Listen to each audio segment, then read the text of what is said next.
Luis del Pino, Alba Vila, Javier Horcajo y José Javier Esparza son Radio Libertad.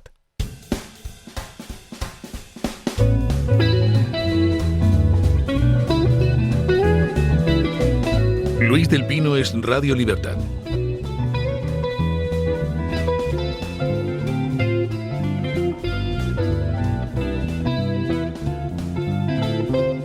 (8:41, 7:41 en las Islas Canarias) y hoy es Día de la Constitución, así que tenemos pues asistencia, pues en fin, tumultuaria casi a esta tertulia. Don Javier Venegas, ¿qué tal está usted? Muy bien, celebrando, no sé si la Constitución, pero celebrando que estamos en lucha por la Constitución. Sí, señor, la Constitución vive, la lucha sigue.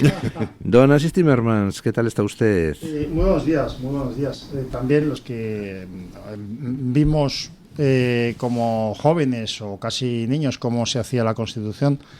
Y mientras estábamos en la carrera, en mi caso, vimos cómo se empezaba a deshacer, pues para nosotros es importante para conocer los defectos que o los errores que se han cometido y qué hay que hacer para reparar tanto ataque a España, que es lo importante, porque la Constitución no precede a la nación, o sea, la nación es lo fundamental, ¿no? Y la Constitución tiene que contribuir a... Bueno, la Constitución está en concordancia, se supone, con la nación, porque es, digamos, la formalización de ese orden de una nación, ¿no? Don Javier Venegas, que utiliza las palabras muy precisamente, ha dicho se supone. Se supone, claro, ¿no? Claro, que esto hay que dejarlo Don siempre. Julio Ariza, ¿qué tal está usted? Bien, muchísimas gracias, estupendo.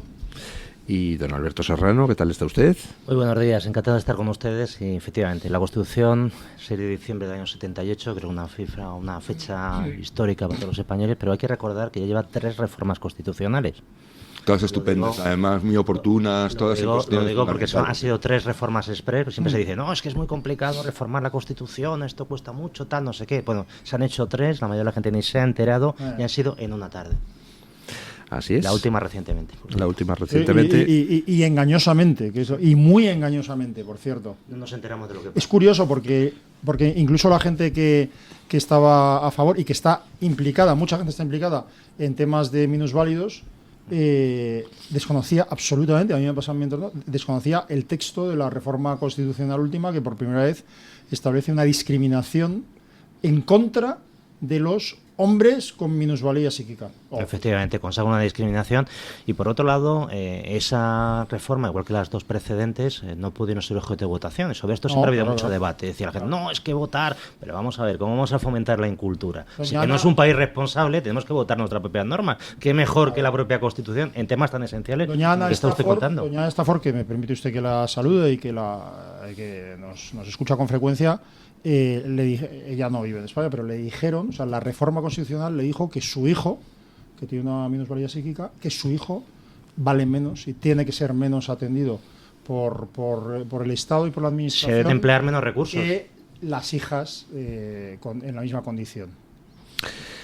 En fin, bueno, pues continuamos conociendo datos sobre las declaraciones de Aldama. Aldama presentó hace 2 días ese escrito ante el Tribunal Supremo de 37 páginas donde amplía la panoplia de cargos contra gente importante del Partido Socialista y del Gobierno y dio parte de la documentación al Supremo, por ejemplo, el documento oficial con el que le nombraban enlace del Gobierno en Venezuela a Aldama. Ha dado pues listas de contratos públicos que según él habrían repartido mordidas para distintos cargos socialistas y ha ofrecido al tribunal, oiga, yo me ofrezco a desencriptar mi móvil donde están todos los WhatsApps intercambiados con ministros, audios, vídeos, etcétera, etcétera. El juez del Supremo pues lo que ha hecho ha sido decir que por el momento no acepta el ofrecimiento de Aldama de desencriptar ese móvil, que primero quiere escuchar a las partes, les ha repartido el documento de 37 páginas que se añade a las declaraciones anteriores de Aldama ante el juez Ismael Moreno. Y ha dicho que primero quiere escuchar a Aldama cuando vaya a declarar la próxima semana, creo que es, o a principios de la otra, no recuerdo exactamente el día, cuando vaya a declarar al Tribunal Supremo, y que luego ya decidirá si acepta el ofrecimiento de desencriptado o no acepta el ofrecimiento de desencriptado, porque hay otras maneras de acceder sobre al esto contenido. conviene puntualizar, porque ha habido enseguida hay suspicacias, ¿no? Es decir, no quiere desencriptarlo, quiere dejarlo en el otro lado para que ese teléfono sea quemado o desaparecido. No, yo creo que este juez, vamos, por lo menos por los antecedentes que tiene, a pesar de que fuera propuesto en alguna medida por la parte progresista, es un juez que tiene, por lo visto, una trayectoria intachable. De hecho, es el ponente del auto que plantea la inconstitucionalidad de la ley de amnistía. Es decir, él es el juez ponente, ¿no? Es decir, el encargado, la cabeza visible de esa negativa del Supremo a aceptar que el trágala de Sánchez con la ley de amnistía y los nacionalistas. Ahora, lo que yo creo que este juez está haciendo es, primero, es decirle al dama, aquí el que marca los tiempos soy yo, que soy el juez, y ya cuando sea necesario. Y también seguramente con bastante inteligencia, pienso yo, está esperando a que todo el mundo declare en función de lo que hay ya, digamos, sobre la mesa, las pruebas o indicios que hay sobre la mesa, deducirles testimonio y luego en un momento dado decir, bueno, usted ha declarado esto, ahora vamos a desencriptar el teléfono y vamos a comprobar si lo que usted ha dicho es cierto. Es decir, yo creo que por ese lado yo por ahora, vamos, no voy a poner la mano en el fuego, pero por ahora esa suspicacia creo que es prematura. No, vamos, sí. O sea, quiero decir, bueno, aquí hay expertos que saben mucho más de esto, pero procedimentalmente parece correcto. O sea, que cuando los procedimientos en esta fase de instrucción tienen aunque siguen un principio inquisitivo, pero hay partes y hay que escuchar a las partes. A mí lo que no me preocupa, pero en lo que estoy expectante es en el punto en el elefante en la habitación, ¿no? Del suplicatorio, ¿no? Es decir, yo ya, dejé de saber de esto hace muchos años, pero para procesar a cualquier aforado, a cualquier miembro del Congreso de los Diputados, miembro del Gobierno y otros muchos puestos, hace falta un permiso que se llama un suplicatorio del Congreso, ¿no? De hecho, Ábalos aún no lo tiene. Creo que se mandó la exposición razonada para solicitar, pero todavía no lo tiene. Tradicionalmente, aunque aquí ya hablo con cierta precaución, no se deniegan suplicatorios, salvo si se entiende que los delitos investigados lo han sido en el ejercicio de las funciones parlamentarias, etcétera, etcétera, pero no se deniegan. De hecho, hay incluso alguna jurisprudencia al respecto. Pero este gobierno y su presidente se caracterizan por no respetar límites. Entonces, ¿se van a atrever los diputados socialistas a votar en contra del suplicatorio de sus compañeros? Sí, la verdad que el suplicatorio es una garantía parlamentaria, como la inmunidad, como la inviolabilidad, que supone que no se puede ni tan siquiera enjuiciar a un diputado, ya a nivel nacional, ya a nivel autonómico, sin que previamente conceda la autorización, que es propiamente el suplicatorio, en un debate específico sobre el tema. Hasta la fecha, que yo sepa, nunca se ha denegado ningún suplicatorio. Pero claro, con estos límites de este... Se denegó uno a un diputado del PNV hace muchos años que había sido pillado infraganti robando una icurriña, una bandera del PNV, que luego se convirtió en bandera de la Comunidad Autónoma Vasca, una icurriña en el Museo del Ejército. Entonces lo robó. Era un diputado mayor, además de nombre conocido, es que no me acuerdo ahora mismo. Y entonces el suplicatorio lo denegó. Y entonces esto fue no sé si creo que al Tribunal Supremo, y entonces de hecho sentó jurisprudencia porque dijo, no, mire usted no puede denegar un suplicatorio cuando se ha cometido un delito flagrante, un delito que ha sido... Sí, claro, que claro, evidentemente se exceptúa caso que haya un delito flagrante. En ese caso se puede detener y proceder a juzgar de manera inmediata. Yo vaticino de todas formas un choque de trenes. No, claro, pero el choque de trenes está entre el legislativo y, por supuesto, el judicial, de carácter permanente. Pero es que hay un choque de trenes todavía más llamativo, porque no es que va a ser un choque entre el legislativo y el judicial, sino porque el legislativo y el ejecutivo están en una sola persona. Están ya unificados, lo tiene Sánchez. Habría que ver al PNV y a Junts votando en contra de un suplicatorio. Eso no se va a producir. Eso no se va a producir. O sea, no es una sola persona, algunos trocitos de esa persona son de otras personas. Yo no sé si veo yo a Junts votando a favor de un subrogatorio de los jueces españolistas y fascistas y tal. Sí, yo, delante pues de yo a quien no veo... Y a PNV tampoco, con Bildu, con el aliento en la nuca de Bildu. Hay un elemento ahí. El otro día, no sé si leísteis que Otegi hizo unas manifestaciones muy curiosas. Le proponía al PNV, no sé si lo visteis, le proponía al PNV un acuerdo por debajo de la mesa, textualmente, ya, porque era inevitable que el PP y Vox iban a llegar al gobierno ya. Ajá. Eso, manifestaciones de Otegi. Otegi puede ser muchas cosas, que lo es, pero Malo, tonto es malo, pero no tonto, sí, sí. e información manejan.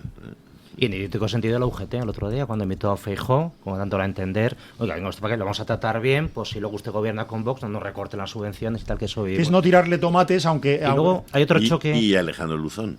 Sí, hay otro choque institucional que me gustaría contar, que se puede producir, que es, se pide el suplicatorio a Sánchez.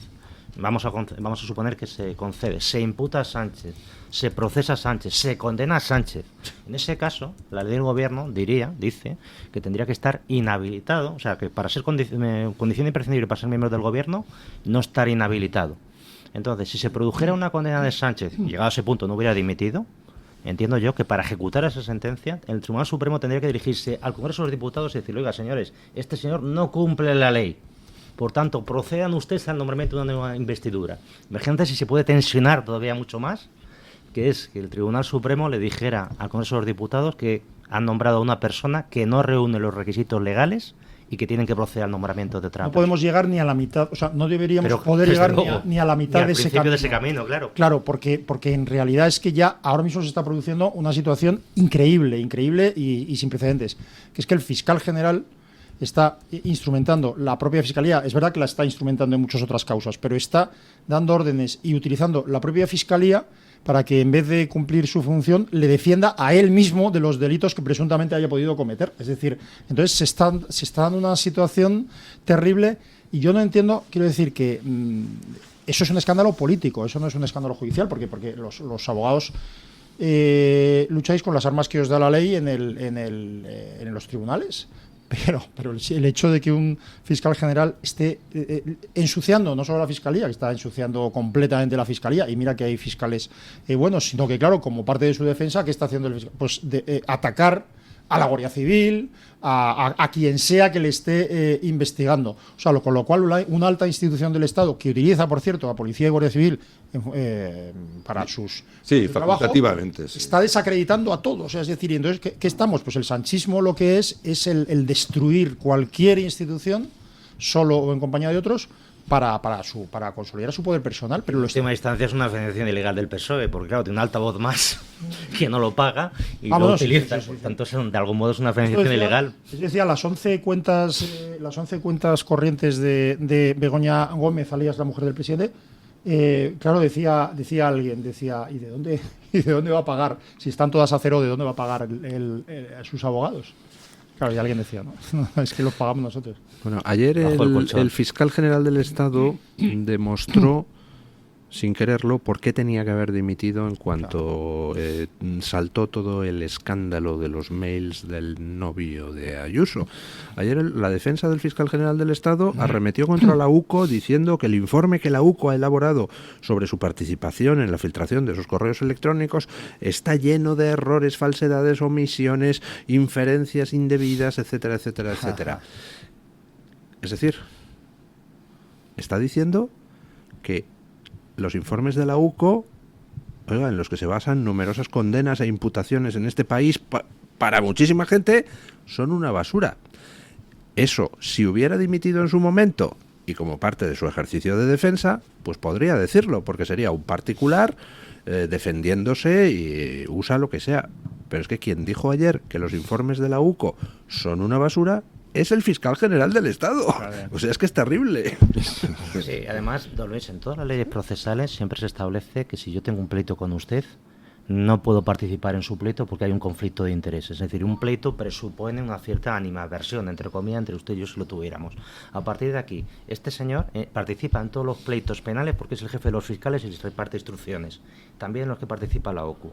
Por tanto, es que la incompatibilidad, la causa de abstención de este señor con carácter general debería determinar que dimitiera, porque no podría participar ni él ni ningún fiscal, porque tienen animadversión a la UCU, perdón, por indicaciones de su respectivo jefe. Adversión a todo, es decir, a cualquier regla. Es decir, vamos a ver, aquí ha ocurrido una cosa gravísima y hablamos del fraude de los hidrocarburos, que es digamos una de las patas gordísimas de la corrupción del Partido Socialista, posiblemente la más importante, y ya veremos. Pero hay cuestiones que, sin ser esos costos económicos, ese nivel de corrupción, corrompen todo de arriba abajo, y es el hecho simplemente de utilizar la agencia tributaria para atacar a un particular con la intención de hacer daño a un tercero. Sí. Es decir, porque hay que preguntarse una cosa, dice, ¿cómo sabía la agencia tributaria quién era el novio de Ayuso? ¿Por qué esa puntería tan certera? Es decir, ¿quién está manejando no solo ya la Fiscalía General, no solo ya la Abogacía del Estado, que también hay que decirlo, porque también el papelón de la Abogacía del Estado es terrible, de Aurora Boreal. Terrible. Es tremendo, ¿no? Es que no queda nada sin tocar. Bueno, yo creo que en el fondo estamos como aquello que decía Hannah Arendt, ¿no? En la banalidad del mal, en el sentido de que las personas que están en determinados puestos y transigen y convierten en cotidiano todo tipo de aberraciones, léase abogados del Estado, fiscales, los que sean, sobre todo de las instituciones públicas, están contribuyendo a la banalización del mal, es decir, a convertir el mal en mera rutina. Y esto es Sánchez. Pero yo también me gustaría decir que Sánchez es la encarnación, el epítome de todo lo que está mal, de todo lo que iba mal en España. Es decir, nos ha salido el monstruo, ¿no? Al final teníamos que parir un Frankenstein y por lo visto lo hemos parido. Sí, Sánchez está porque es posible que esté. Claro, es decir, pero Sánchez nace de una cultura de la absoluta falta de respeto a cualquier principio. Es decir, de vulneración de todos los principios. No existen principios más que yo y yo. Nace de ahí. Y ¿Un Sánchez nace o se hace? Según usted, se hace. Yo creo que en buena medida nace y se hace. Yo creo que es 50-50. Pero lo que es evidente es que hemos visto también, ahora nos largamos las vestiduras porque, claro, esto se ha pasado ya de castaño oscuro. Pero es que durante mucho tiempo todos en general no han respetado las formas, ni han respetado tampoco la Constitución. Hemos visto hace nada negociando la renovación del Consejo General del Poder Judicial fuera de la sede parlamentaria. Sí. Por cierto, que dice la ley es que tienes que eso se negocia, solo hay un lugar y es en sede parlamentaria. Claro. No se puede negociar. Y se han ido al extranjero y han elegido para tutelarlo un comisario que está ahora mismo. Y además se han ido dos. Investigado por blanquear fondos. No se han ido ni dos partidos, dos personas en representación. Claro. Y entonces, o por ejemplo, acordaos de cuando Mariano Rajoy ganó las elecciones con mayoría absoluta y estaban de fiesta y prácticamente el nombramiento de sus ministros se hizo previamente en Génova. Sí, incluso y la gente aplaudía.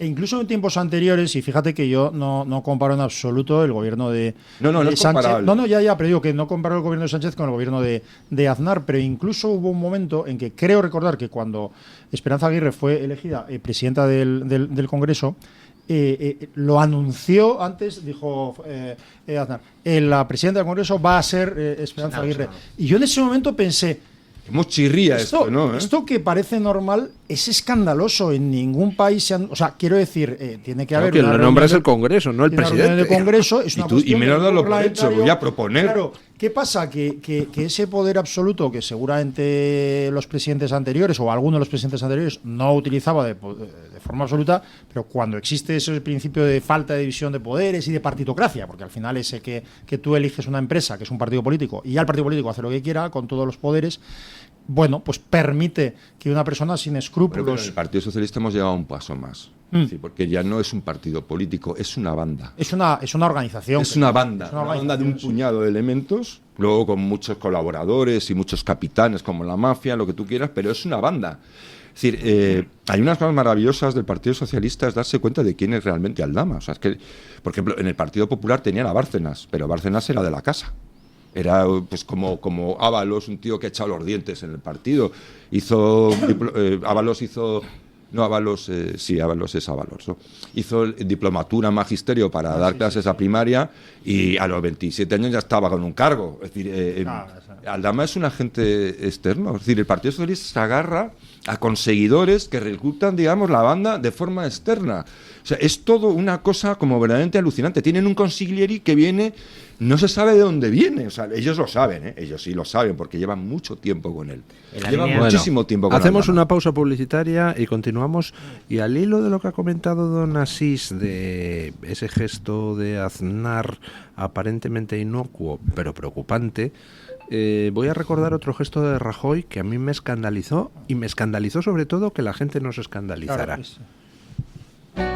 ¿Quieres reducir el gasto de refrigeración y calefacción de tu comunidad? Somos expertos en la gestión de subvenciones de eficiencia energética para comunidades de propietarios sin coste inicial. Gestiona tu subvención, es la mejor decisión para tu edificio. Llama ya al 911 45 47 77 y en Gestiona tu subvención te daremos un trato personalizado. El restaurante El Torreón está de moda. Vende copas a la cima del Monte del Pardo. O disfruta platos como la auténtica carne picaña brasileña. Y los mejores pescados y carnes, como el lomo de buey auténtico. Cocina abierta de 11 de la mañana a 1 de la noche. Disfruta de su famosa paella con langosta y sus 7 amplísimos salones climatizados, grandes vinos y licores. Parque infantil, gran parking. Restaurante El Torreón. Naturaleza a 10 minutos de Madrid. Reservas en restauranteeltorreón.com. A tan solo un paso, la provincia de Ciudad Real te espera. Un destino donde cultura, patrimonio, gastronomía y naturaleza se unen en una experiencia única. Saborea una gastronomía que cuenta la historia de su gente. Descubre paisajes donde la naturaleza es protagonista. Provincia de Ciudad Real. Tan cerca, tan diferente. Vive Sabor Quijote. Diputación Provincial de Ciudad Real. Vaya cara, Lucía. ¿Qué te pasa? Tengo un problema. Necesito a alguien que cuide de mi padre y no sé por dónde empezar. ¿Por qué no hablas con Depenker? ¿Depenqué? Depencare, con C de cariño. Ellos se encargan de todo para que tengas el cuidador ideal. Llámales al 91 091 35 66. ¿Quiere anunciarse en la radio y no sabe por dónde empezar? En Radio Libertad le brindamos la oportunidad de promocionar su negocio en una emisora comprometida con la libertad de expresión. Aproveche nuestras ofertas exclusivas para nuevos clientes. Además, si aún no tiene su anuncio preparado, no se preocupe, nosotros lo creamos por usted. Contáctenos hoy mismo a través de publicidad@radiolibertad.es o llámenos al 91 732 4895. No lo piense más. Anúnciese en Radio Libertad. La libertad en tu radio. Tu voz, tu libertad, tu radio. Radio Libertad.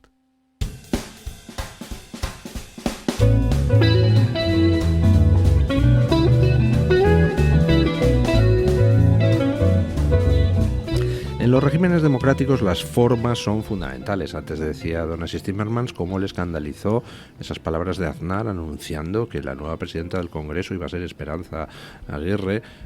No puede hacerlo eso el presidente del gobierno, tiene que ser el Congreso quien decida libremente a quien nombra, aunque todos sepamos que va a salir, pero ¿ves? Las formas son importantes. A mí hubo un detalle con Rajoy que me escandalizó enormemente y lo denuncié públicamente, y para mi sorpresa a nadie le importó tres pimientos cuando era gravísimo, que fue después de unas elecciones, coge Rajoy y anuncia que abre ronda de consultas para nombrar al nuevo presidente de gobierno, ¿no? Y yo dije, pero ¿cómo que abre ronda de consultas recibiendo a los partidos en la Moncloa? Dije, esto es un escándalo, o sea, está usurpando el papel del rey. Si él quiere consultar con otros partidos por ver si hay acuerdos de gobierno, coaliciones, quién suma, quién no suma, lo puede hacer como líder del Partido Popular en la sede del PP y nunca llamarlo ronda de consultas. Puede decir, voy a llamar a negociar a distintos partidos por ver si tengo mayoría para formar gobierno o no. Pero aquello era una usurpación del papel real que me pareció preocupante, y me pareció todavía más preocupante que todo el mundo lo aceptara con naturalidad. Hoy conocemos que Sánchez adelanta el último Consejo de Ministros y hará su balance de fin de año antes que el rey. rompiendo la costumbre, que es que el rey hable el día de Nochebuena a los españoles y luego ya la semana siguiente pues el gobierno coge y hace su balance de fin de año y salen los de las comunidades autónomas y hacen su balance de fin de año de califitas y ta. Pero ahora no, va el tío y no adelantó el Consejo de Ministros para afrontar la Dana, para responder a Valencia, pero adelanta el Consejo de Ministros, supongo que con la excusa de que se tienen que ir de vacaciones, y entonces le va a pisar el discurso al rey, va a hablar un día antes que el rey. O sea, me parece tremendo. Igual va a volver a salir mal.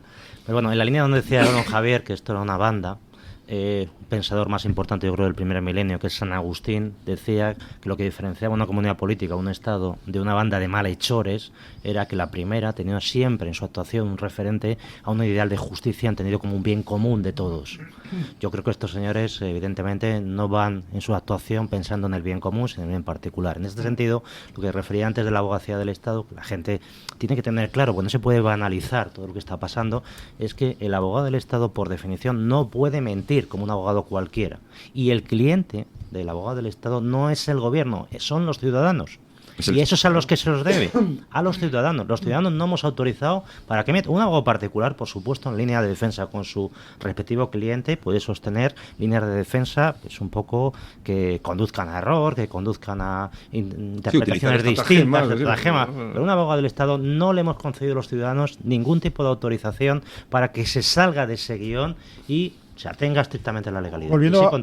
Y volviendo al tema del rey, vamos, en realidad se han producido otras usurpaciones del papel del rey, como por ejemplo el hecho de proponerse uno a sí mismo como candidato a la presidencia de gobierno o aceptar o no públicamente esa candidatura. O sea, es el rey el que tiene que examinar, reunirse con las fuerzas políticas y en función de lo que cada una le diga, él proponer a alguien, por supuesto propondrá a alguien que vaya a aceptar, ¿no? Bueno, pero en todo caso lo de Sánchez es, en realidad de todo lo que estamos hablando lo que sucede es que durante años se han estado deteriorando las formas, las reglas, los mecanismos de la democracia y entonces ahora está el visir que quiere ser visir, ¿no? El visir que quiere ser califa en lugar del califa. Perdón, el califa en lugar del califa y lo que está Sánchez es un enfermo que ya está actuando como un sátrapa sin resistencias en su partido, que es una secta, es una absoluta secta,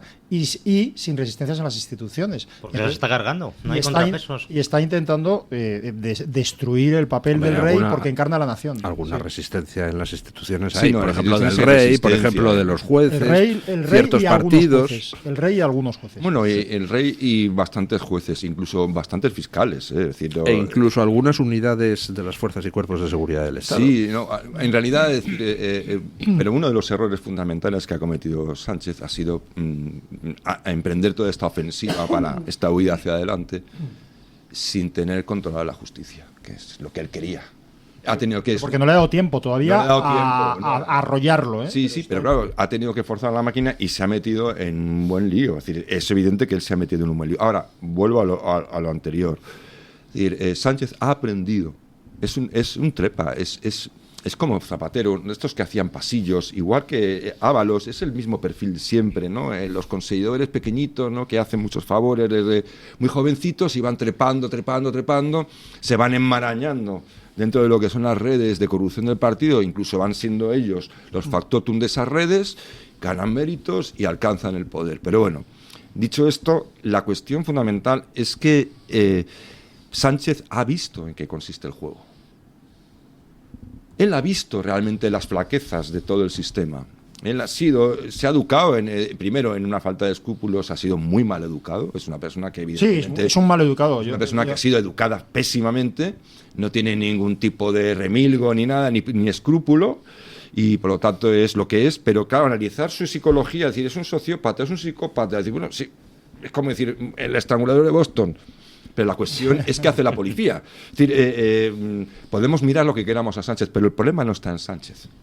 El problema está en España. Es decir, es toda la debilidad del sistema institucional, la debilidad del modelo, Yo no voy a ir contra la Constitución, porque yo siempre digo que una Constitución puede ser la mejor del mundo, pero si la cultura y las actitudes y la forma de ser en un país está en contra de la Constitución y se dedica a todo el mundo a vulnerarla, pues va a dar igual, ¿no? La Constitución que tengas. La ética de una sociedad. La ética, es que tenemos un problema de moral. Hay unos principios primarios, de ellos derivan los principios secundarios. Es decir, si tú no respetas... Espere que le digo al técnico que me suba un poquito su audio. Perdón. Si no, sí. Igual estoy hablando demasiado lejos del micrófono. No, decía que hay unos principios primarios y luego hay los principios secundarios que derivan de esos principios, ¿no? En una sociedad que no respeta el derecho a la vida, ¿me queréis decir que otros derechos va a respetar? Es que ya no hay más. Lo que pasa es que no estamos dispuestos a hacer razonamientos tan simples como ese. Pero si no hay respeto al derecho a la vida y no hay respeto a la libertad, olvidaros, es decir, ya y cabe todo y va a ser solo cuestión de tiempo. La degeneración del cuerpo social va a ser solo cuestión de tiempo y ha sido cuestión de tiempo. Nosotros durante los últimos 30 años hemos ido permitiendo que esa ventana de Overton se haya desplazado hacia extremos que a veces son hasta repugnantes y que la sociedad se ha ido tragando poquito a poquito, pero con un plan premeditado de unas élites que han utilizado los media y han utilizado el entretenimiento fundamentalmente para construir en el imaginario de la gente un modelo de sociedad que es aceptable para las élites, pero que sobre todo les sirve para mantener a una sociedad cada vez más esclavizada. Sí. Es muy difícil de construir eso. De todas maneras, don Julio, Sánchez avanza unas direcciones tremendas. En esta misma casa, hace como 3 semanas, en redacción abierta, un Xavier Orcajo de una cosa que ha pasado totalmente inadvertida, que es la aprobación de un Real Decreto en virtud del cual los integrantes, los jefes de departamento, de las integrantes de las unidades de policía que se dedican a las investigaciones judiciales, en definitiva la AUCO, a partir de este decreto que aprobó hace 3 semanas Sánchez, fíjese, simplemente por un medio de un decreto, el impacto que puede generar sobre todo nuestro régimen jurídico. Esos jefes de departamento pasan de ser por concurso, por antigüedad, por méritos, por formación, a ser de libre designación. Y esos señores son los que dirigen los equipos que posteriormente llegan a las investigaciones judiciales. Eso lleva, a mi modo de ver, una consecuencia que es lo endeble que es nuestro ordenamiento jurídico en temas esenciales. Esto tenía que ser inconstitucional, ilegal, y no es ni una cosa ni otra. Y por medio de un decreto, un simple decreto, el jefe de las investigaciones a partir de ahora empezarán a ser designados conforme a este decreto. En policía, ahora, no en Guardia Civil. En policía, efectivamente. Y claro, pues eso tiene una trascendencia brutal, como claro, todos sabemos. sí. Por tanto, sigue avanzando este señor. No es que se ampare en lo que desgraciadamente ya teníamos, sino que siga avanzando en esa línea de prostituir a la administración y ponerla a su ahí servicio. está la lección, es que nosotros, es decir, Sánchez no sé si conseguiremos echar, yo espero que sí, porque de él me espero que se perpetúe. Más pronto de lo que usted se imagina. Pues yo aplaudo y rezo porque don Luis acierte. Pero la cuestión fundamental va a ser que después de Sánchez nos tenemos que replantear qué puñetas ha pasado aquí. ¿Cómo ha sido posible todo esto que ha pasado? Sí. Es decir, ¿cómo es posible que alguien que ocupa la Moncloa tenga este poder? Yo lo escribí hace poco, el Downing Street 10, que es la sede del gobierno del primer ministro británico, las oficinas y su residencia, tiene 100 funcionarios. Y un número equivalente de seguridad, entre técnicos de seguridad y policía. Unas 200 personas, 220.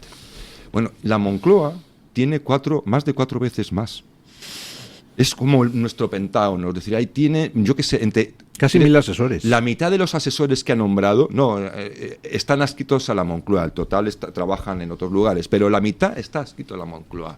Es decir, hay policía para parar un tren, hay auxiliares, es decir, casi 1000 personas en la Moncloa. Hay una cuestión que hay que plantearse muy seriamente. Se supone, o eso es lo que me han dicho personas que estuvieron presentes, que los padres de la Constitución, en previsión de que España es un país tendente a la ingobernabilidad, porque tradicionalmente pues tenemos ahí los nacionalismos, hemos tenido los sectarismos, la izquierda, no sé qué, tenían miedo de que pues un mal resultado electoral o una división electoral demasiado polarizada hiciera al país ingobernable. Entonces dotaron a la presidencia, que debería haber sido un primer ministro, no sé por qué tiene que ser presidente, porque esto no es una república, de un poder excepcional. Es Le dotaron de demasiado poder. Y lo estamos viendo. Un presidente del gobierno, de hecho Sánchez lo ha dicho con toda la cara. Voy a gobernar con el Congreso o sin el Congreso. Sí. Es decir, es que puede hacerlo. Y cuando le dice es porque puede.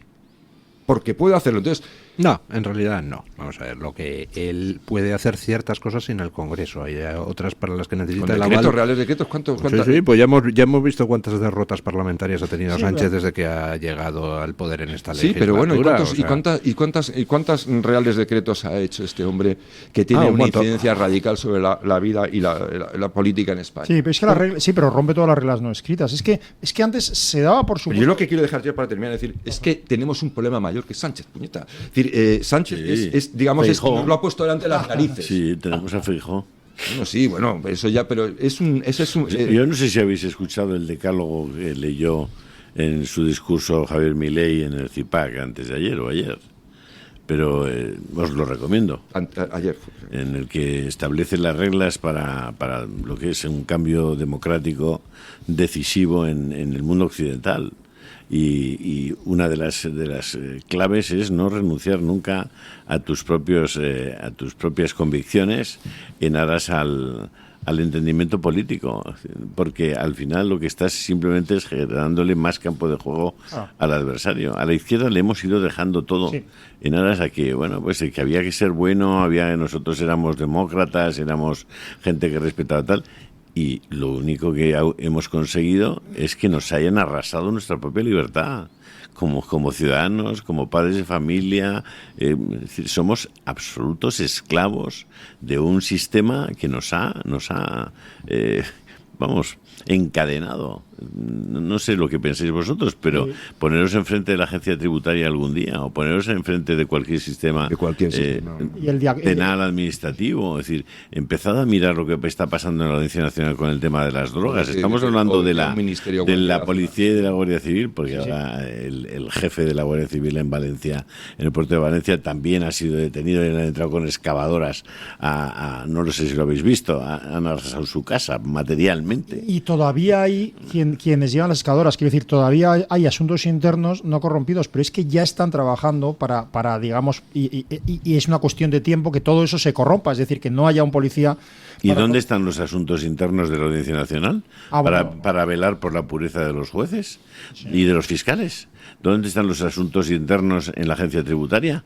Para velar porque claro, si alguien tiene poder de verdad en este país, es un inspector de Hacienda y su jefe. Claro. Es decir, ese señor te puede arruinar y hundir la vida, pero vamos, para siempre. Y esos señores, oye, ¿qué patrimonios tienen? ¿Qué vida llevan? Claro. ¿A qué dedican el tiempo libre? Sí. Y es que es el diagnóstico... a mí me parece que lo más grave es no hacer el diagnóstico correcto. Es decir, entonces, si ante la situación actual que están desarboladas todas las instituciones, la derecha tradicional, que yo no sé si es por unos complejos derivados. Y la socialdemocracia tradicional. Sí, bueno, lo que pasa es que... le pega. No, sí, es que además mucha de la derecha ni siquiera se quiere llamar derecha. Pero bueno, lo que quiero decir es que si no se dan cuenta, si no están preparados para aceptar que es que hay una banda que es capaz de, por dinero, por poder, vender los intereses de su nación, trocearla, trabajar para el Reino de Marruecos, paréntesis, gran parte de la élite política española trabaja literalmente para el Reino de Marruecos desde hace muchos años. Hay una cosa que se llama el clan marroquí, no ahora, desde hace muchos años. Eso se llama alta traición. Sí. Pero lo que quiero decir es que mi preocupación es que la derecha, lo que yo llamo la derecha ilustrada, don Luis me tiene mucha paciencia porque siempre hablo de amigos concretos, no está preparada. Si tú lo dices, yo tuve una discusión con una amiga muy querida porque hace varios años dije, Sánchez es un psicópata. ¿Cómo puedes decir que el presidente del gobierno es un psicópata?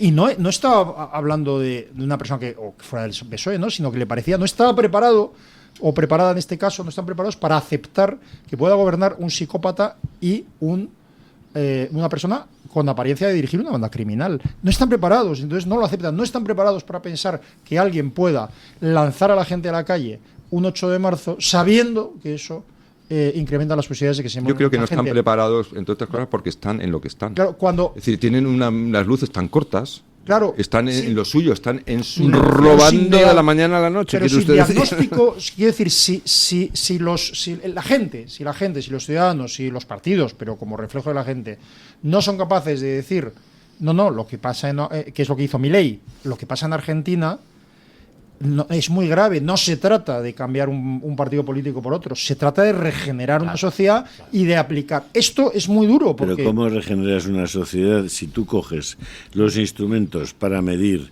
la responsabilidad ante la corrupción y los modificas sustancialmente? Imagínate que tú haces el test del alcoholímetro, ¿no? Y hasta hace muy poco pues eran no sé cuántos, 0,3, pues supongamos, no tengo ni idea, pero como no bebo nunca me he preocupado de cuánto da el test del alcoholímetro. Y de repente has ido subiendo y ahora ya son 25 gramos lo que te acepta el alcoholímetro. Pues chico, pues ya no hay corrupción. Es imposible. Es decir, porque aunque la detectes, ya no supone un problema de haber superado una barrera. Ahora ya la sensibilidad ante la corrupción la han trasladado a tal límite que da lo mismo lo que hagas prácticamente, ya solo te falta el asesinato. Todo lo demás. Yo el límite, fíjate, Julio, cuando lo conocen quienes me han oído o con quienes he compartido mesa, cuando nombraron, no fiscal general, sino cuando nombraron ministra de Justicia a María Dolores Redondo de Garzón, para mí eso fue como el momento en el que toda oposición tenía que haber roto con el sistema. Porque se estaba conscientemente poniendo de ministra de Justicia y luego de fiscal general a una persona sobre la que se sabía perfectamente que había estado intercambiando información de carácter sexual de magistrados con un tipo que traficaba con información de carácter sexual, que era Villarejo. Es decir, todos los que han querido, quien quiera ahora mismo, puede escuchar unas conversaciones de María Dolores Delgado conversando con Villarejo, y cuando Villarejo le dice que obtenía la información mediante prostitutas porque conseguían de políticos o de magistrados información, María Dolores dice, ¿y qué le digo yo? ¿Qué le doy? Y le dice, pues yo he visto en Colombia, me parece que era, en Bogotá, tal, yo he visto a magistrados con menores, yéndose con menores a acostarse con menores y tal. Le estaba intentando dar información sexual, dejando aparte de que María Dolores, que la izquierda en general es muy sexista y muy tal, le llamara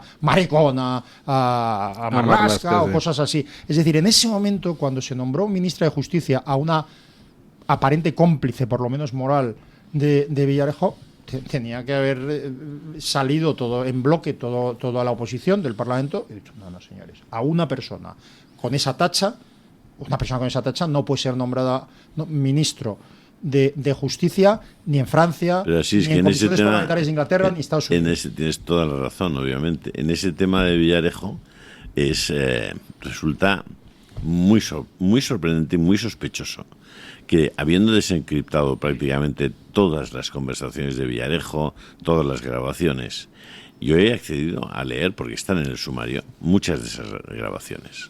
Os puedo asegurar que son increíbles. Es decir, las cosas que llegan a decir Adrián de la Joya, Mauricio Casals, Paco Maruenda, García Farreras, Villarejo, Oliveras, Juan Antonio González, puedo seguir. Pero el juez Andreu, os puedo asegurar que te llenan de miedo, porque utilizaban los diversos poderes que iban controlando, poderes mediáticos enormes, poderes judiciales, poderes policíacos, los usaban para ir contra o adversarios o para conseguir dinero de determinadas personas. Todo eso está ahí, está grabado. Es decir, no es que haya que buscar pruebas de tal, no, tienes que entrar en cualquiera de esos audios y seguir la pista. No se ha querido hacer. Y esas personas siguen en activo. Por eso, en la línea que comentaba usted, don Julio, hay que tener principios, valores, creer en ellos y defenderlos, porque si no nos están tomando el pelo al resto de la sociedad, ¿no?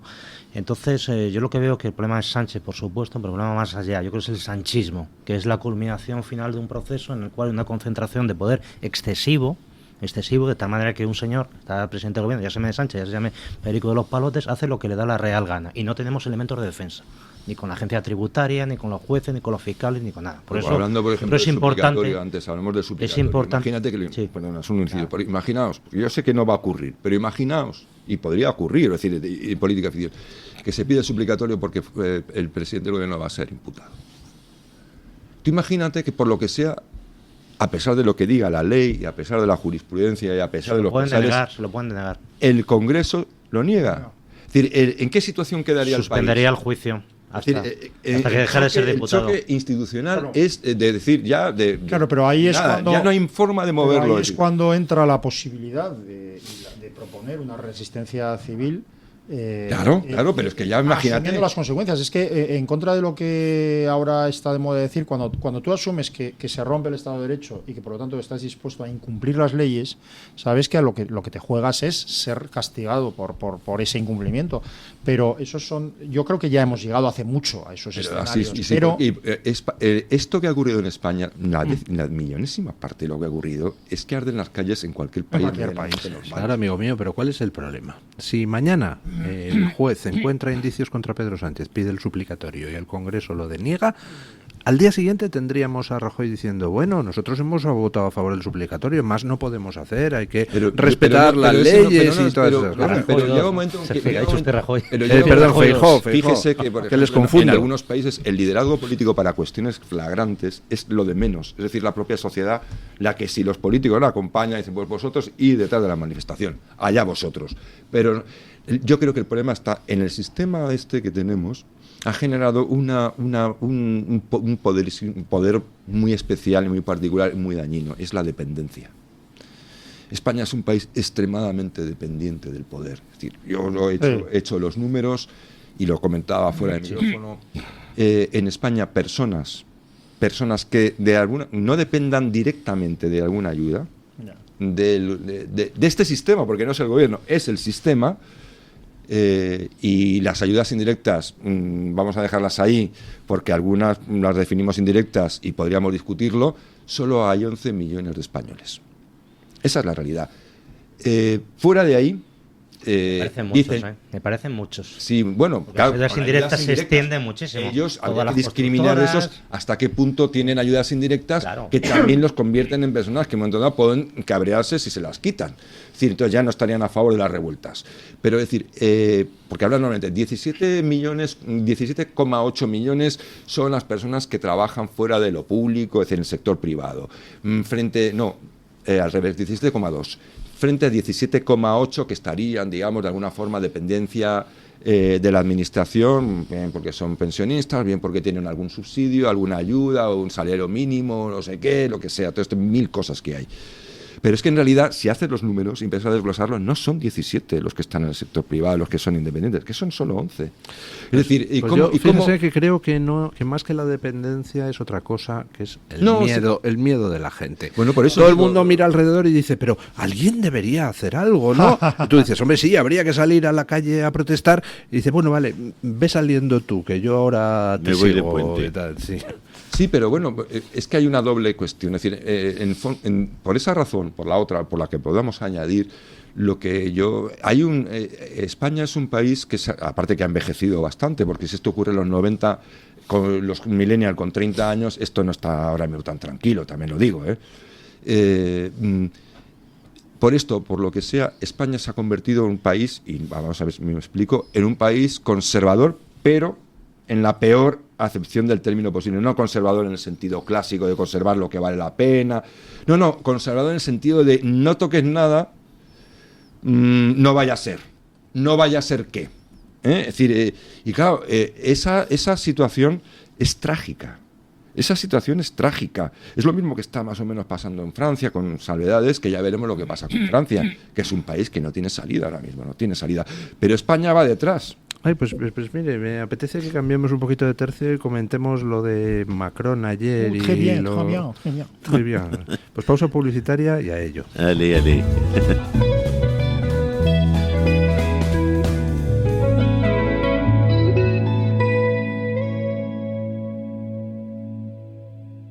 sin estigmas, con la más avanzada ciencia, con conciencia, afecto y respeto, tratamos desde el año 1935 a los pacientes mentales en el Hospital Psiquiátrico San Francisco de Asís y la Comunidad Terapéutica San Antonio de Málaga. Teléfono 952 20 14 64 o infórmese en la web www.hospitalsanfrancisco.com. Morán Ópticos, tu óptica familiar de confianza. Con un gran equipo de profesionales ópticos optometristas, ofrecen a sus pacientes la mejor solución a su problema visual con ayuda de la mejor tecnología. Cuidamos de tu salud visual y auditiva. Además, cuenta con un gabinete audiológico cuyo objetivo es mejorar la comunicación y la calidad de vida de las personas con problemas de audición. Todos los socios del Club de Amigos tienen unas ventajas y descuentos sorprendentes. Ponte en contacto con Morán Ópticos, tu óptica de confianza. Te esperamos. Tras un año de idas y venidas, ha llegado el momento de la celebración. Nuestra cena de Navidad ya está aquí. Apunten la fecha, jueves 19 de diciembre, Madrid. Un encuentro inolvidable en el que brindaremos por el nuevo año junto a Miguel Durán, Xavier Horcajo, Luis del Pino, Alejo Vidal Cuadras, Kake Minuesa y muchos más. Te esperamos en Madrid para una noche llena de risas y celebración en la que descorcharemos el champán por el año nuevo. Para más información y entradas llame al 916162464 o escríbanos un correo a clubdeamigos@clubdeamigos.org.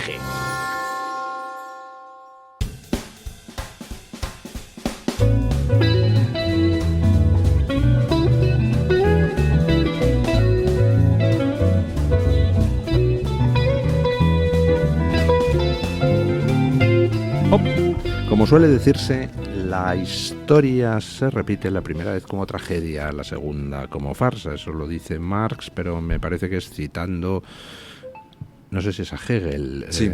Sí. Bueno, pues, matizando a Hegel, como enmendándole la plana a Hegel. Sí. Bueno, hubo una vez un señor que se llamaba Mitterrand que jugó a aprendiz de brujo, y entonces, para fastidiar a la derecha y dividir el voto, dice, vamos a impulsar al partido de Jean-Marie Le Pen, porque total no se van a comer nunca un colín, pero bueno, algunos votos quitarán y así nos perpetuamos nosotros. ¡Pum! Se dedicó a potenciar al Frente Nacional, y al final lo que pasó es que el Frente Nacional se transformó, y de ser una especie de extrema derecha de salón, así un poco siniestrilla, de repente se transformó en un movimiento de calle.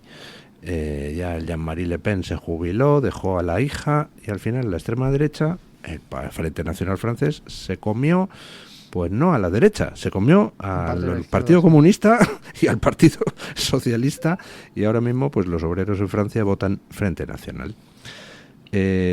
Macron pues ha querido ser Mitterrand, pero encima ni siquiera ha logrado, como Mitterrand, al menos temporalmente beneficiarse.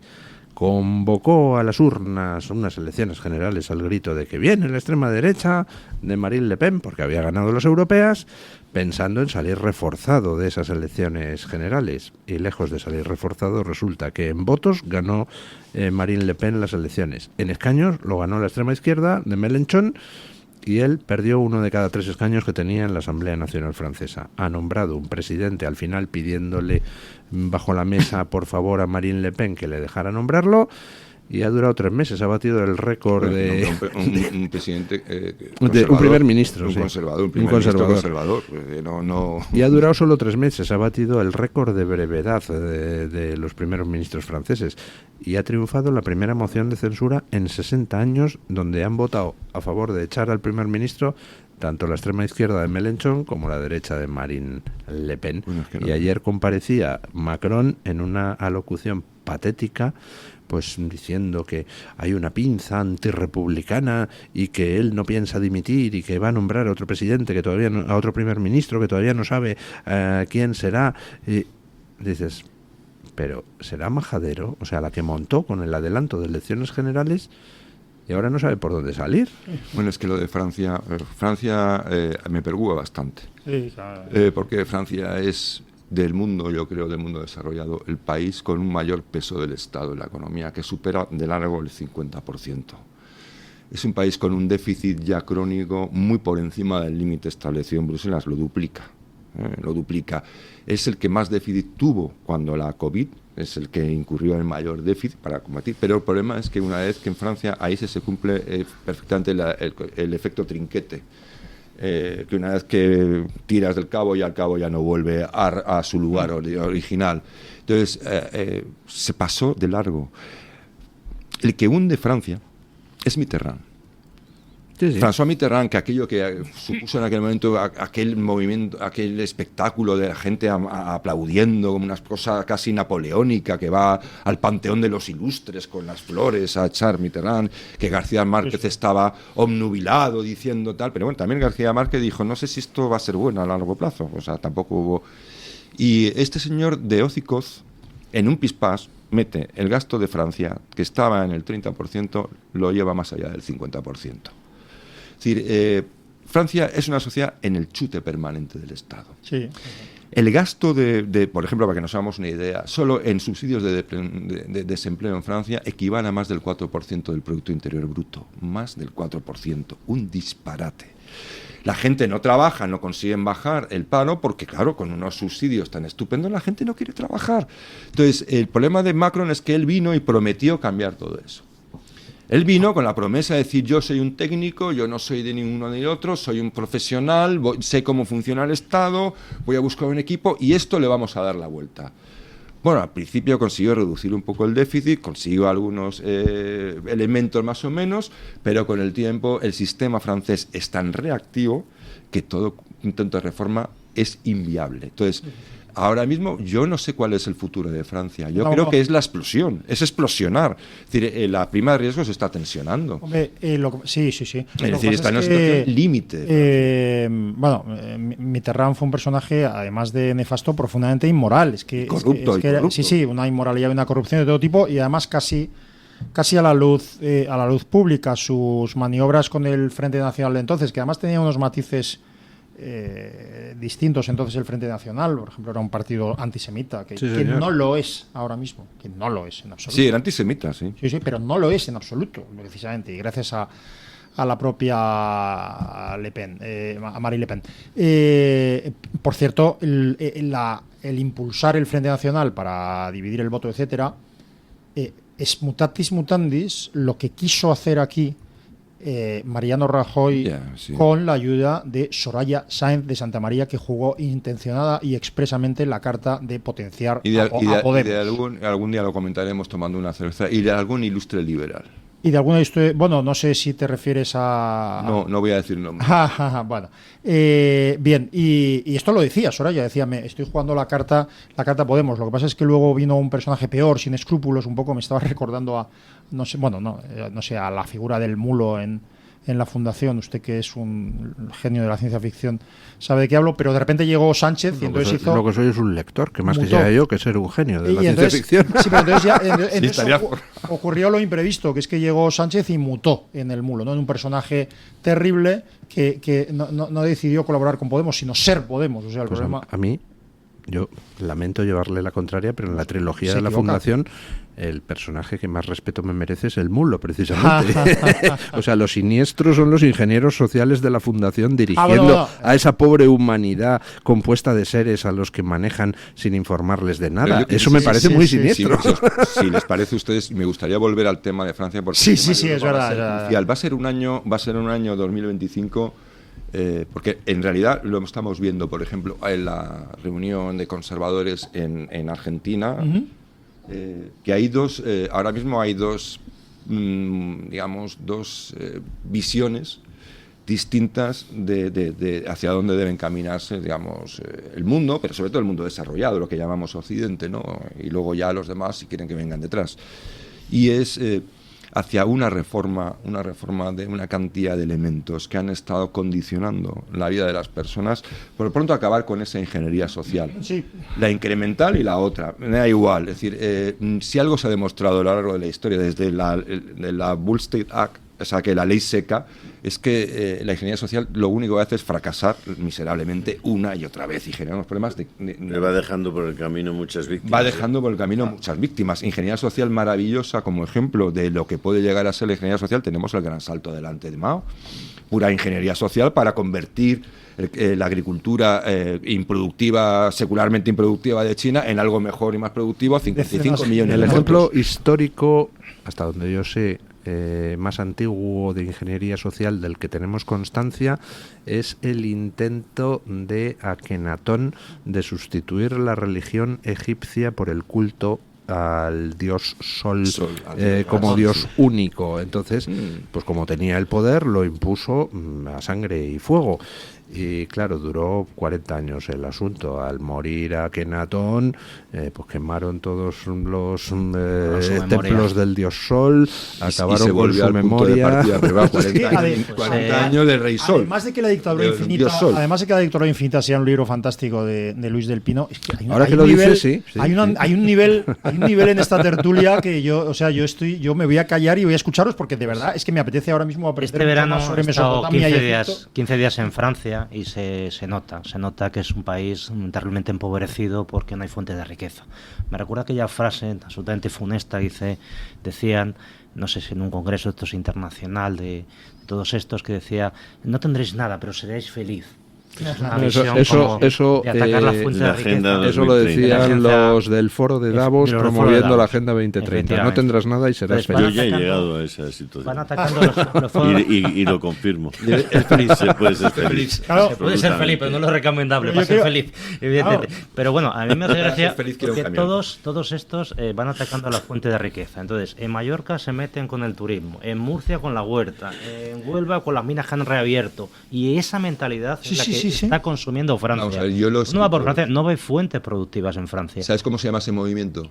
Sí. Y tiene una presencia académica abrumadora, sobre todo en Alemania, que es el líder indiscutible. Alemania, que está colapsando industrialmente, es el líder de lo que se llama el decrecentismo, que se enseña. Se llama suicidio, ¿no? Exactamente, es un suicidio. Y en paralelo que crezcan las plantas, que crezcan no sé qué. El decrecentismo es un conjunto de teorías, no podemos decir que sea una teoría económica, sino un conjunto de enseñanzas y de investigaciones que están presentes en todas las universidades, prácticamente todas las primeras universidades europeas y bastantes de las estadounidenses, y que tiene cada vez, en Alemania, tiene un peso extraordinario, es decir, tiene una dotación, unos departamentos que ya quisieran, y lo que promueven es luchar contra el crecimiento económico. Sí, Javier, uno de los que estaba en el CIPAC, y lo he conocido un poco de cerca, es Laffer. Bien. El de la niña de la curva. Es un economista que estuvo ya de asesor de Reagan, ¿no? Sí. Y es el que describe esa curva en la que hay un momento de decir, si tú no recaudas, o sea, tu recaudación es 0%, pues no recaudas nada, y conforme vas subiendo el tipo impositivo, pues vas recaudando nada tal, pero hay un punto en el que a partir de ahí no solamente no sigues incrementando la recaudación, sino que la vas reduciendo. Pasa que hay dos puntos en esa curva, uno en el crecimiento y otro en la caída, en las que recaudas lo mismo, pero con la inversión de la proyección de la recaudación. Entonces, es muy interesante cómo plantean, y cómo han planteado en este CIPAC, que el tema de los impuestos va a ser una de las claves que va a condicionar también la ideología. Es decir, el tema de los impuestos es el pal de paller, que dicen los catalanes, ¿no? Así, la clave, la columna vertebral. Es que lo vemos desde un punto de vista como materialista solamente, ¿no? El dinero, ¿no? Recaudar o no recaudar, ganar o no ganar. Pero es que no es los impuestos. Es mucho más que el dinero. Es la libertad. Es una idea. Y la propiedad. Es como un principio. Es decir, hay dos formas de entender el mundo y la política. Una es con la libertad y la iniciativa, y que el hombre sea libre, y otra es supeditando al hombre a un poder superior. Lo que quería comentar antes es la clave que está era que, siguen, las fuentes de riqueza se destruyen, y en paralelo aumenta un naturalismo poco voraz, excesivo. Entonces eso, para mí, yo lo llamo, estamos africanizando Europa. Es decir, que esa naturaleza salvaje fluja, esa naturaleza salvaje vaya a su aire, y de eso vivimos. Y luego esa gente que lo advertías, perdona, sí, es que luego no me dejas terminar la frase. Ya te conozco. Lo voy a decir solo por curiosidad, porque está escrito, se llama El regreso a la Polinesia. Entonces, luego esta gente que propone eso son los que luego piden más servicio público. Claro, los servicios públicos hay que pagarlos. No quiero un médico a mi disposición, quiero un policía en la puerta, quiero no sé qué. Entonces, vamos a una situación de angustia que estamos generando nosotros mismos. Si no tenemos fuentes de riqueza, ¿cómo vamos a pagar todo ese estado de bienestar que pretenden algunos? Y este es un choque que la gente a veces no entiende. Me faltan médicos, si era muy buena la naturaleza. Entonces, esa gente, estamos llegando a un proceso en que la gente, de algún modo, aspire a una agenda globalizada, un poco teledirigida, porque al final entiende que es lo recomendable. Vamos a ver, hay que ser adultos. Si generamos una disminución de la riqueza, como está pasando en Francia, como está pasando automáticamente esos servicios públicos que tenemos que renunciar a ellos en un porcentaje importante. Y si no, no se puede pagar. Vamos al choque, vamos a ese déficit permanente, que es lo que le pasa a Francia, y es uno de los principales problemas de Europa por lo que puede estar. Europa la clave de Europa es esa lucha, es decir, entender que la socialdemocracia vivió con vientos muy favorables, como un petróleo abundante, barato, materias primas para solo Europa y Estados Unidos, sin competencia, un boom de natalidad, todo a favor. Ese viento favorable le imputan como un éxito socialdemócrata. No. Y la defensa pagada por Estados Unidos, ojo. Sí. Y todo eso se ha acabado. Solo una precisión. Se acabó hace tiempo. El petróleo podría ser hoy más barato que nunca. Sí, porque las reservas de petróleo son más abundantes que nunca, en contra de las previsiones. Sí, si el petróleo es hoy más caro, es porque se quiere que sea más caro. Claro, se encarece adrede. Y además, que esto es antiintuitivo, pero lo que dice don Luis es así. Es decir, ahora mismo se puede decir que hay más reservas de petróleo que nunca por explotar, más que nunca. Pero por eso los principios en contra de ser secundarios es lo fundamental. Antes decía don Julio que, claro, como no va a estar corrompida una sociedad en la que ya el simple hecho de la vida... el principio es fundamental. Claro, que es absolutamente... discutible, ¿no? Es absolutamente secundario. Y entonces todas estas políticas liberticidas, decrecentistas, etcétera, han conseguido hacernos tener miedo, aunque desconozcamos la razón. Es decir, tú hablas con un grupo de gente de esto que yo llamo la derecha ilustrada, y entonces, por ejemplo, la gente de repente te dice, ay, es que el plástico es muy malo. Y tú dices, ¿cómo que el plástico es muy malo? El plástico es una de las cosas más maravillosas que nos ha pasado y salva tu vida y la mía y la del 80% y en mil historias.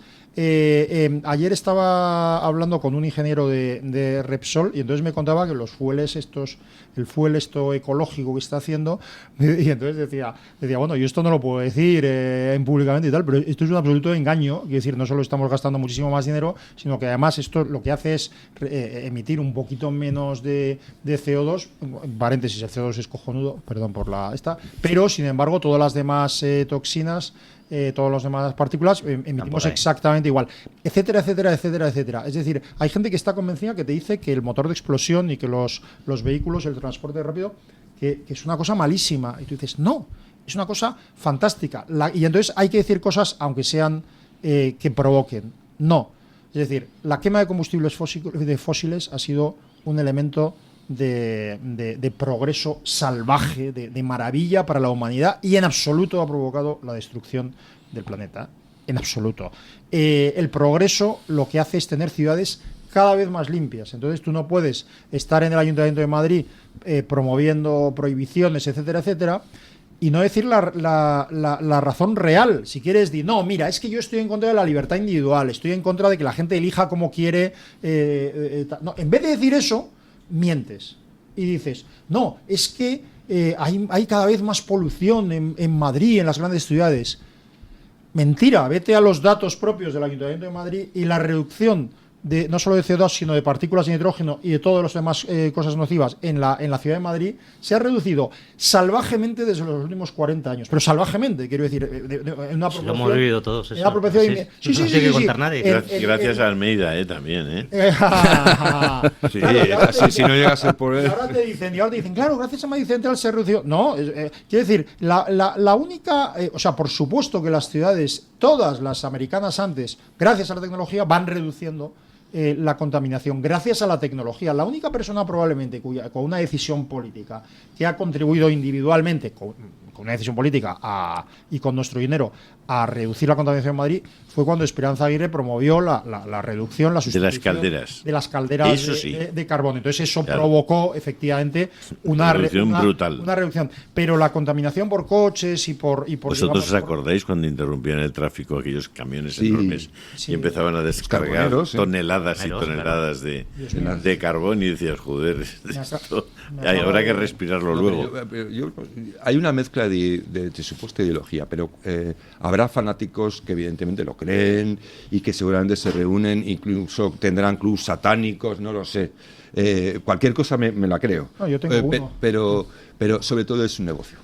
Bueno, sí, es un negocio. Es decir, el alcalde de Madrid ha ingresado con 7-8 meses de imponer su zona de bajas emisiones, ha ingresado más de 80 millones de euros en las arcas. Y eso con una ley que ahora mismo el Tribunal Superior de Justicia dice que no es válida, pero ha dicho que sigue para adelante. Es decir, convierten las ciudades también en una trampa, porque los que residen y tienen la suerte de residir en los núcleos y tienen un piso en propiedad o tal, pues ellos están ganando. Dicen, bueno, pues menos gente que moleste, menos tráfico, menos humo y mis pulmones son rosados y bonitos. Pero lo que hacen ellos es convertir la ciudad en un negocio particular de los políticos y de sus socios. Pero hay mucha gente que cree de verdad... En una ciudadela que tiene peajes, que tiene todo tipo de condicionalidades, que tiene multas, que tiene recaudaciones, que tiene negocios, que tiene concesiones. Es decir, las ciudades se han convertido, digamos, en un tinglado político al servicio de unos pocos. Doña Carmen Carbonell, que nos viene a traer la voz de los oyentes. ¿Qué tal está usted? Y le vengo a traer el chocolate, la tableta de chocolate de Matías López, que se la va a ganar don Julio Ariza, que me ha dejado el asiento muy amablemente. Así que ha sido muy amable al cederme el sitio para la parte de los oyentes. Ya saben ustedes que nosotros cada día le preguntamos a la audiencia quién se merece esta tableta de chocolate. Y no es broma, es que también se la merecía, lo ha dicho la audiencia a través de ese mensaje en el chat. Pero es de la casa, así que no concurre. Tableta de chocolate negro 100% puro de Venezuela. Saben ustedes que es una edición especial de Matías López que cumple 200 años. Esta es la tableta 246 de las 2000 que han hecho en esta edición especial, y además tengo que decirles que son habas de cacao 100% puro de Venezuela, sin manteca, sin leche, sin azúcares añadidos, ni vainilla, ni gluten, ni nada de nada. Son habas de cacao, es una edición limitada, luego son habas contadas, ¿no? De cacao, pero contadas, efectivamente. Echen a este personaje antes de que se rompa algo. He de decirles que ayer en Dando Caña también hubo un momento explosivo de humor. Gracias a don Luis del Pino estaba Gabriel Serrano presente hablando de un chiste muy malo y muy viejo. No lo vamos a rescatar, que se vean Dando Caña de ayer. No, es que no lo vamos a rescatar porque era tan malo que hay pena de cárcel si se repite. Eso no es un chiste, se reivindica, no se cuenta. Es una cuestión dramática. Bueno, la pregunta que lanzamos esta mañana en la audiencia es: ¿pone usted la bandera española en el balcón con motivo del Día de la Constitución? Dábamos 4 opciones. La primera sí, la segunda no, pero la pongo otros días. La tercera nunca la pongo y la cuarta la tengo siempre puesta. Don Luis, en Twitter el 42% de los encuestados dice que nunca la pone. La siguiente opción más votada es con un 25% de los votos que la tiene siempre puesta. Un 19% de los encuestados dice que no, pero que sí que la pone otros días. Por ejemplo, hay mucha gente que la pone el Día del Pilar, que es verdad que es la fiesta nacional. Sí, claro. De octubre. Claro. Sí. También. Y luego allí debería haber una opción no tengo balcón.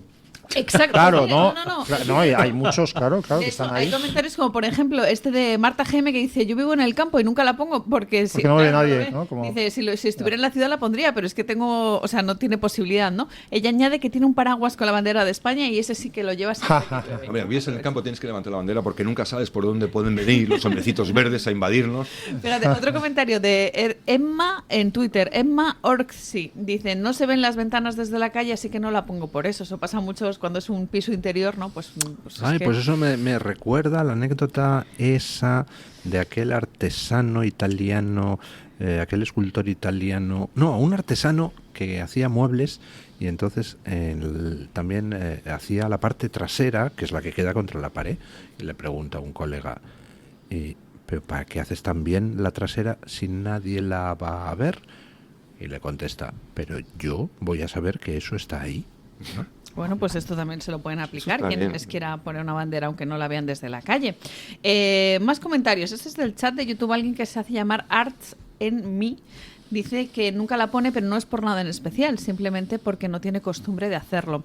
En Twitter, un comentario de Álvaro Paulo que dice: tengo una pequeña bandera en una jarra del Toro Televisión. Eso me ha hecho especialmente ilusión, claro, a mí, lógicamente, al ver esa jarra del Toro que también conocemos aquí, pues nos hace especial ilusión. Alguien que se hace llamar en Twitter Japonce 67 dice que la tiene siempre puesta en el balcón, la lleva en el llavero de la llave del coche y en su muñeca, y además siempre en su corazón, que eso es una cosa como muy bonita. Y Mamen, desde el octubre del 17, ese fatídico octubre de 2017, dice que la va renovando para que siempre luzca como se merece. Por cierto, don Luis, también desde el extranjero, Simanares dice que en Inglaterra la ponen en otras ocasiones, como por ejemplo en la final de la Eurocopa. Ahí también se puede sacar, lógicamente, la bandera. Contaba Alfredo García Francés una anécdota muy buena, la resumo. Cuando Alfredo García Francés, que usted le conoce mucho, fue fotógrafo del país, y entonces le regalaron unas víctimas de ETA del País Vasco, le regalaron una banderita de España, entonces la puso en su mesa. Y entonces, a los pocos días le llamó, no sé si era el director o el jefe de redacción, le dijo: mira, perdona, es que se me ha quejado mucha gente de la redacción porque tienes una bandera de España ahí, entonces bueno, esto es un poco facha y tal y no sé cuántos, y entonces el tío empezó a mirar y dijo: mira la redacción, una bandera palestina, una bandera comunista de no sé qué, una bandera republicana, una no sé qué, y decía: la mía es la única legal que hay en la redacción y es la única que molesta, ¿no? Esto era El País. Precisamente por eso, era la única legal. Dice: ¿hasta dónde vamos a llegar? ¿Te atreves? ¿Cómo te atreves? En fin, muchísimas gracias, doña Carmen Carbonell. Muchísimas gracias, don Javier Venegas. Muchísimas gracias, don Alberto Serrano. Muchísimas gracias, don Asís Timmermans. Gracias a todos los oyentes que nos han enviado su opinión. Y pues ahora creo que vamos a poner punto final a la tertulia con don Paco Linares, como siempre, que hoy pues nos recuerda que es el día de San Nicolás y el día de la Constitución. Buenos días, don Paco. Muy buenos días, don Luis del Pino, y gracias. Hoy tenemos dos celebraciones. Por orden cronológico, primero es la celebración de San Nicolás y segundo, el día de la actual Constitución española. San Nicolás nació en Patara de Licia y fue obispo de Mira, ciudad que también estaba en Turquía. Nació en el siglo IV después de Cristo, fue conocido por sus milagros y es nombrado en muchos lugares como San Nicolás de Bari. Felicidades hoy, por tanto, a todos los llamados Nicolás o Nicolasa. Particularmente quiero felicitar al hijo de una señora que trabaja aquí, en esta casa, y que su cachorro se llama Nico. A mi consuegra, que es francesa, se llama Nicole y también la felicito. Y cómo no, a mi nieto Nico. Ahora paso a hablar de la Constitución, que hoy celebra su día. Fue refrendada por los españoles el 6 de diciembre de 1978.